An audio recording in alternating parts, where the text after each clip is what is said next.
এখন আন্দোলনকারীরা মনেই করে যে আমরা যা ইচ্ছা তাই করবো, পুলিশ আমাদের কিছু বলবে না। দেখেন না, ফেসবুকে লেখে ম্যাট্রিক পাস পুলিশ। আমাদের যে সাব ইন্সপেক্টর আছে, তারা হচ্ছে ঢাকা ইউনিভার্সিটি থেকে পাশ করা ম্যাক্সিমাম আছে, যারা মাস্টার্স নিয়েছে কেউ নাই। এক, দুই নাম্বার হচ্ছে আমাদের পোস্টার দেখতেছেন না, এরা হচ্ছে ইন্টারমিডিয়েট তো আছে, এদের 80% হচ্ছে অনার্স করা, 80%।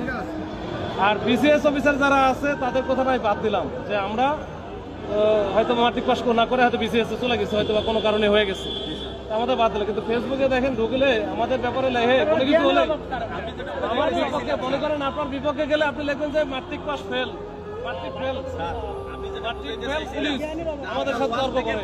সারা কিন্তু আপনি চাইতে পারেন নাই, এসএসসিতে চাইতে পারেন নাই, আপনি ইন্টারে চাইতে পারেন নাই, আপনার লাগছেই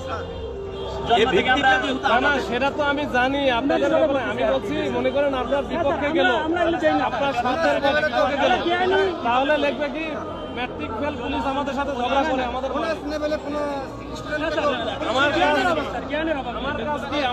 আমাদের কাজ কি? আমাদের কাজ হচ্ছে আইন শৃঙ্খলার উপর। মনে করেন আপনারা আপনাদের মতো এরকম হাজারো আন্দোলনকারী থাকতে পারে, তারপরে বিভিন্ন ক্রিমিনাল থাকতে পারে, তাদেরকে আমাদের কাজ কি তাদেরকে ঠেকানো বা তারা যেন এই অপরাধ না করে, সেটা তো কাজ হবে। বা আন্দোলনকারীরা আসলে যা ইচ্ছা তাই যেন না করতে পারে, এটাই তো কাজ। এখন আন্দোলনকারীরা মনেই করে যে আমরা যা ইচ্ছা তাই করবো, পুলিশ আমাদের কিছু বলবে না, এইটাই তো সমস্যা। ওই যে এক ভাই যখন বললো না যে আপনারা আমাদের আটকাইছেন কেন, এটাও তো কথা, আটকাইছে কেন?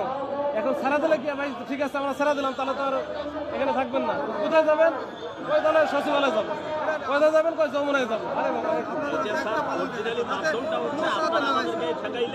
চারজন প্রতিনিধি পাঠাইলেন, যত সহজ প্রতিনিধিরা যাইতে পারলো।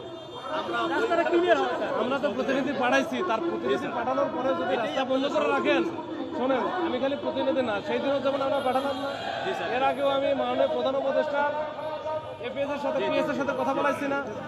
এটা আপনাদের হয়তো তো আর একদিনে হয়নি, এটা তো একটা পর্যায়ে গেছে, এবং এটা এখন যেটা আছে একেবারে খুবই মানে ভালো অবস্থা আছে, এটা হয়েও যাবে, এটা না হওয়ার কোনো কারণ নাই। হ্যাঁ, এরপরে যদি আপনি যদি মনে করেন তাহলে আমাদের তো কষ্ট লাগে, যে আমার হয়তো আমি কষ্ট করতেছি, দাঁড়ায় আছি, আমরা সবাই দাঁড়ায় আছি, এটা বিষয় না। বিষয় হচ্ছে তাকে পিছনে তাকায় দেখেন, একটা রাস্তা বন্ধ হলে মানুষের কিভাবে গালি গালাজ করতেছে শিক্ষকদের।